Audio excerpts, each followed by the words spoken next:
17वां रोज़ा यौम बदर। अल्लाहु अकबर। ग़ज़वा बदर जो है 17 रमज़ान को बच्चों समेत दो के नाम थे, माज और मावज, 2 बच्चे थे। कि जिस शख्स को बदरी सहाबा के नाम याद हों, अगर नहीं है आप नेट पे चेक करेंगे, 313 बदरी सहाबा के नाम हैं। अगर वो 17 रमज़ान को बदरी सहाबा के नाम पढ़ के फिर आप क्या करेंगे, एक चीज़ और भी बताऊं, एक टोटका रमज़ान में हमेशा करते रहा करें, खजूर का शरबत पिया करें। बहुत ताकतवर अमल है, सदियों से आजमूदा अमल है और सदियां बीत गई हैं, इस अमल की तासीर आज भी कम नहीं। इसका पीना इंशाअल्लाह आपको हमेशा तरोताज़ा रखेगा, सेहतमंद रखेगा और खूब फिटनेस इसमें और लाजवाब चीज़ है। अस्सलामु अलैकुम वरहमतुल्लाहि वबरकातुहू। 17वां रोज़ा यौम बदर। अल्लाहु अकबर। ग़ज़वा बदर जो है 17 रमज़ान को, और 17 रमज़ान को ग़ज़वा बदर अल्लाह के हबीब, सारे सहाबा, अहलुल बैत, बड़ी बड़ी हस्तियाँ, कसमा पुरसी 313 बच्चों समेत, 2 के नाम थे, माज और मावज, 2 बच्चे थे, इन समेत 313। बड़ी मोतबर किताबों में, पुरानी किताबों में लिखा है कि जिस शख्स को बदरी सहाबा के नाम याद हों, अगर नहीं है आप नेट पे चेक करेंगे, 313 बदरी सहाबा के नाम हैं। अगर वो 17 रमज़ान को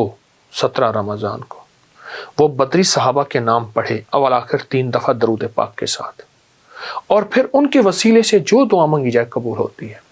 सोचें, जिन सहाबा के, अहलुल बैत की हस्तियों की बरकत से सारी इंसानियत को विलायत मिली, दियानत मिली, खुलूस मिला, मोहब्बत मिली, इबादत मिली, तस्बीह मिली और ज़िक्र मिला और सजदे मिले, तो उनकी अल्लाह के यहाँ क्या हैसियत, क्या मकाम, क्या वकार, क्या इज़्ज़त, क्या अज़मत होगी।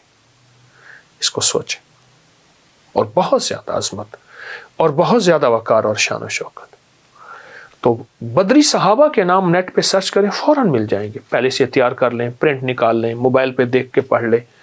अवल आखिर 3 दफ़ा दुरूद शरीफ बदरी सहाबा के नाम पढ़ें, और बदरी सहाबा के नाम पढ़ के फिर आप क्या करेंगे, 11 बार सूरत फातिहा, 11 बार सूरत इखलास और 11 बार आयतल कुर्सी, ये पढ़ के उनकी रूहों को हदिया करें। और उसके बाद फिर आप दुआ मांगे, जो आपकी मुसीबत, मुश्किल, परेशानी, नाकामी, कोई उलझन हो, उसके लिए दुआ मांगे।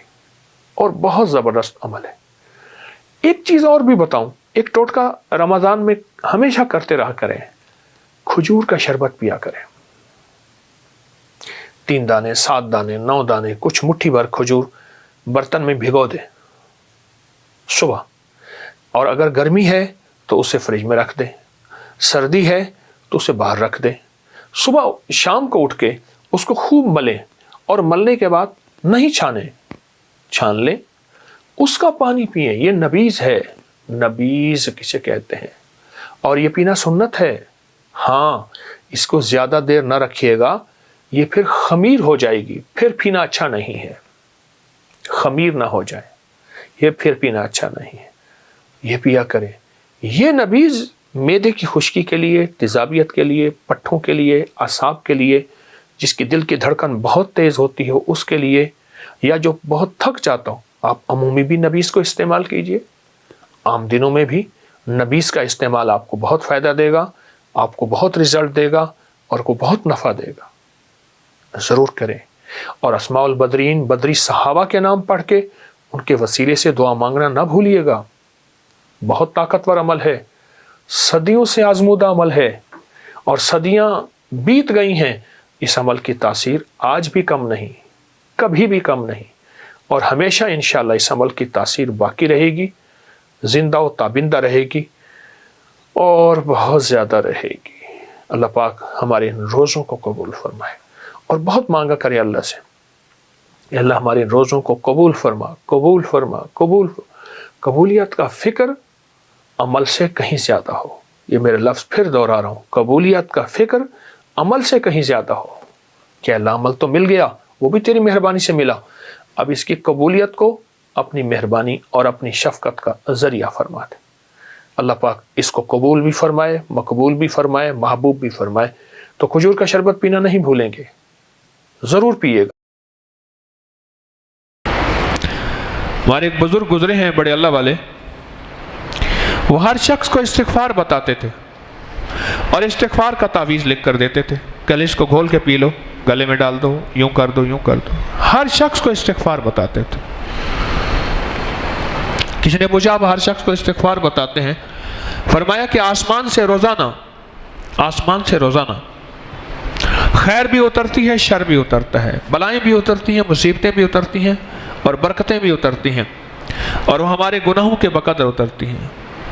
और फिर एक हदीस सुनाते थे, फरमाते थे मैंने मिशकात शरीफ में एक हदीस देखी है कि इंसान जब ख़ताएँ करता है, गुनाह करता है, तो वो ख़ताएँ गुनाह इतनी ज़्यादा हो जाती हैं, हदीस का मफ़हूम अर्ज़ कर रहा, इतना ज़्यादा हो जाती हैं कि हमारे रिज़्क़ के दरवाज़े को बंद कर देती हैं, और रिज़्क़ का दरवाज़ा थोड़ा सा खुला रह जाता है, बाकी बंद हो जाता है। इसकी एक मिसाल देता हूँ। हमारे वालिद साहब रहमतुल्लाह के जो बाग था, अब तो हुकूमत ने इस पर पाबंदी लगा दी है, पहले बाग का पानी स्पेशल बनता था। बाग का पानी जो जिम्मेदार है उनके पता है, और बाग को बहुत पानी देते थे। और जहाँ बाग होता है, अब भी गवर्नमेंट का लॉ है, वहाँ हुकूमत सड़क नहीं बना सकती, वहाँ हुकूमत बाग को नहीं काटना। मकसद यह है, अंग्रेज़ एक कानून बना के गया था कि बाग जहाँ लगा दें वहाँ कॉलोनी नहीं बन सकती, वहाँ मराहत हैं, रियायतें हैं। तो हमारे बाग का पानी बड़ा बना हुआ था, एक बड़ा, उसे मोगा कहते हैं, बड़ा पाइप लगा हुआ था, जो बड़े बड़ी ज़मीनों को जितना पानी मिलता था उस बाग को उतना मिलता था।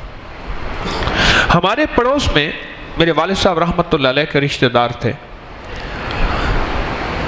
एक दफ़ा देखा तो पानी आया होगा, अच्छा उसका कोई वक्त नहीं है, वो जिस वक्त चाहे नहर चलेगी तो पानी मुसलसल चलेगा, कोई वक्त नहीं है। अब भी वो मोगा है, उसका कोई वक्त नहीं है। जैसे कि आम जिम्मेदारों के इतने घंटे होते हैं, उसका कोई वक्त नहीं है। 24 आवर 24 घंटे वो पानी चल रहा है। उन्होंने बहुत कोशिश की, मसनूई पौधे लगा के बाग का पानी बनवाने पे ना बनवा सके। अब उन्होंने क्या किया, मेरे वालिद साहब रहमतुल्लाह ने मुझे खुद बताया। एक दफा देखा तो बाग को गर्मी सख्त थी, पानी की अशद जरूरत थी। उस वक्त उनकी पानी की बारी भी थी, इनकी बारी तो मुसलसल चल रही थी। जब भी नहर आए तो नहर के आते ही बस पानी लगना शुरू हो जाता था। देखा कि पानी नहीं आ रहा, बहुत हैरान हो गए। मैं आपको इस्तिग़फ़ार की मिसाल दे रहा हूं, गौर से समझिएगा। नौकर को भगाया, उसको जाके देखा, उसने कहा जी मोगा बंद है। वो कैसे बंद हो सकता है? उसने कहा थोड़ा थोड़ा पानी आ रहा। जाके देखा तो एक हांडी आके दी हुई थी। हांडी का मुंह होता ना ऐसे, पानी उसके अंदर यूं आ जाता, समझ गए? मोगे के आगे हांडी दी हुई थी और हांडी के अंदर पानी आके उसको मजीद प्रेशर देके उसने बंद किया हुआ था। उन्होंने जो हांडी हटाई और वो मोगा जो है वो चलना शुरू हो गया। अच्छा, वो हांडी थी हमारी अपनी, पानी इतना हो जाता था कि वो हांडी आगे दे देते थे, थी अपनी।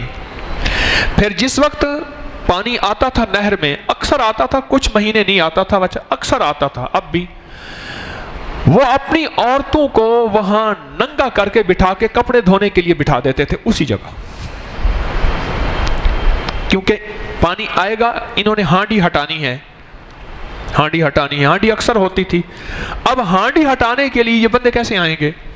जब बंदे आएंगे ही नहीं, क्योंकि औरतें बैठी हैं, कपड़े धो रही हैं, और वो बेचारी जिस हालत में बैठी हैं, स्पेशल उन औरतों की ड्यूटी लगती थी। रिज़्क़ के दरवाजे जब बंद करने होते हैं, पानी के दरवाजे जब बंद करने होते हैं, ये चाले मैं आपको बता रहा हूं, ये अंदाज बता रहा हूं। अब हदीस मुबारक फिर सुनिए। وہ جب انسان کی خطائیں اور گناہ بڑھ جاتے ہیں تو رزق کے دروازوں کے سامنے یہ گناہ آ جاتے ہیں، اور رزق یا بند ہو جاتا ہے یا تھوڑا ہو جاتا ہے۔ اور اب حدیث کا اگلا حصہ سنیے، مفہوم عرض کر رہا، فرمایا کہ جب بندہ استغفار کو اپنے لیے لازم قرار دیتا ہے، استغفار کو اپنے لیے لازم قرار دیتا ہے، تو یہ استغفار ان گناہوں کا ازالہ بن جاتے ہیں، ان گناہوں کو ختم کرنے کا ذریعہ بن جاتے ہیں، اور رزق کے دروازے کھل جاتے ہیں۔ اور جب رزق کے دروازے کھلتے ہیں، اللہ عطاؤں اور بارشوں کی اور رحمتوں کی اور کرم کی اپنی خاص نزول اور بارش کرتا ہے، اور اللہ اس کے لیے وسعت، عافیت اور برکت کے دروازے کھول دیتے ہیں۔ آگے سے ہانڈی ہٹ جاتی ہے، جب ہانڈی ہٹ جاتی ہے تو اتنا چوڑا موگا، تو اس میں سے پانی کا فلو آتا ہے، اتنا پانی آتا ہے کہ سارا باغ ایسے تر بتر ہو جاتا ہے، اور اس کا ثمر ٹھیک ہوتا ہے، اس پودوں کو یعنی آم کے درختوں کو مطلوبہ چیز پانی مل جاتا ہے۔ جس وقت استغفار آئے گا وہ ہانڈی ہٹ جائے گی جس نے پانی کو بند کیا ہوا ہے، اور جب پانی بند کیا ہوا ہے وہ ہانڈی ہٹ جائے گی، اور پھر اللہ غیب سے دروازے برکت کے، عافیت کے، کرم کے کھولیں گے۔